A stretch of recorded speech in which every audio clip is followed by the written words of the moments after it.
If you come out of prison and you are able to maintain sobriety, and you're able to have a job, and you're able to have stable housing, you're more likely to succeed in parole. It has its ups and downs, and it has this point where, okay, I just want to give up. But I look at her and I say, I just can't. No one can tell me God isn't real because everything's lining up perfect for me.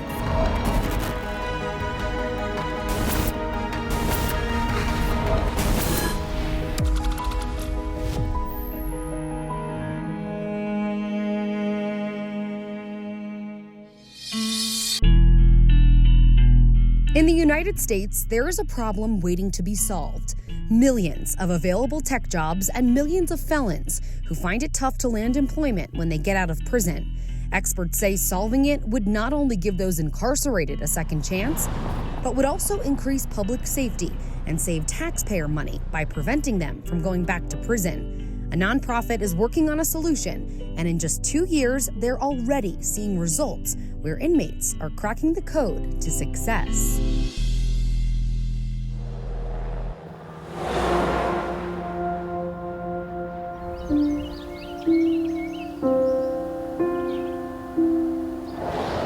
Life in prison is disciplined and controlled. Certain rules, identical outfits, strict schedules. But inmates say what's harder than living in this confined space away from society is leaving it. I know how difficult it is for people getting out to get back on their feet, pick up where they left off, pick up the pieces, and it's tough, not having a skill set, background, a criminal background. My name is William Fisher, self-motivated, determined. I'm going to be something of great importance. At the West Tennessee State Penitentiary in Henning, about an hour outside of Memphis, those outcomes are changing. I've been incarcerated 3 years now on drug possession charges. William's attitude has changed since he was first locked up. He lost all hope of turning his life around. I lost my whole support system, you know what I mean? But then he found Persevere. Through Persevere, inmates are learning to code, developing the skills they need to get jobs in the technology industry when they're released. Technology has created an entirely new ecosystem of opportunity. There's a whole lot of erasing and going back to the drawing board.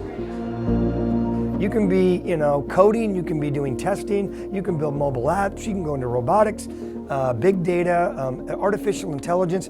The sky's the limit. My name is Sean Hausman. I'm the founder of Persevere. I never thought I'd be, gray beard and everything else learning how to code, The Bureau of Labor Statistics says in 2019, there were nearly 1.5 million software developer jobs, projected to grow 22% in the next 10 years.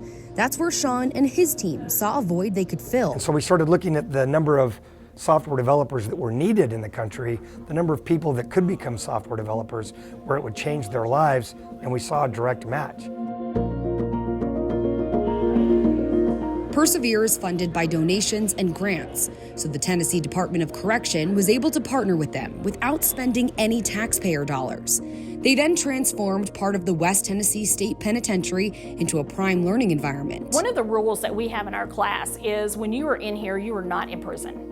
You were at a job. Stacy Books is now the organization's regional director, but both she and Sean were once part of the system. I became an alcoholic and a drug addict, and so for a period of time there, I was caught up in the system. And between the dates of about August 2010 and about July of 2012, I went to jail 12 times. You made a mistake once in life, but that does not determine what you can do with your future. And if I can do what I'm doing, then those women and men can do absolutely anything they want to do and even more.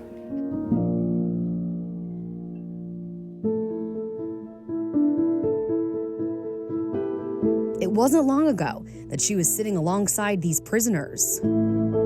A lot of the wardens that are here at Henning were my wardens there. And so it was fantastic to be able to implement a program and to give back to the men and women that I was incarcerated with. Seeing former inmates come back in a positive light isn't the norm. Tennessee Department of Correction released more than 5,000 people in the fiscal year of 2020 to 2021. Their recidivism rate, or rate of returning to prison, is 36.3%. Nationally, the U.S. releases more than 7 million people from jail and more than 600,000 from prison each year.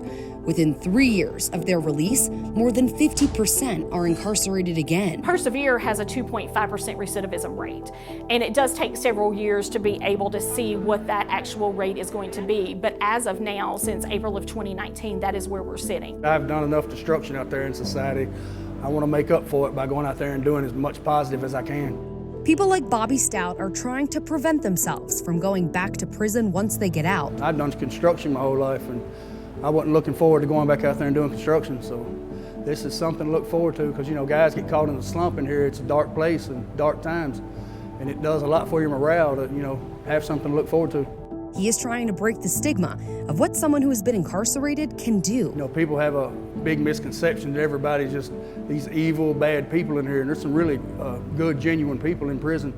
He's preparing to be part of Persevere's 100% job placement, alongside the more than 200 students across the program in Tennessee, Arizona, and South Carolina. I'm trying to make a positive change in my life, and Persevere is a big part of it, you know. What we have to understand is 97% of these individuals will be coming out into the community, and we would much rather have them qualified and skilled and have the resources in order for them to transition and be successful versus not providing anything for them at all. Are you working on another game? April Buckner works with the Tennessee Department of Correction. She says preparing inmates for success outside prison helps communities. We're creating a safer Tennessee. We're creating individuals who are going to come out and be an asset to their community.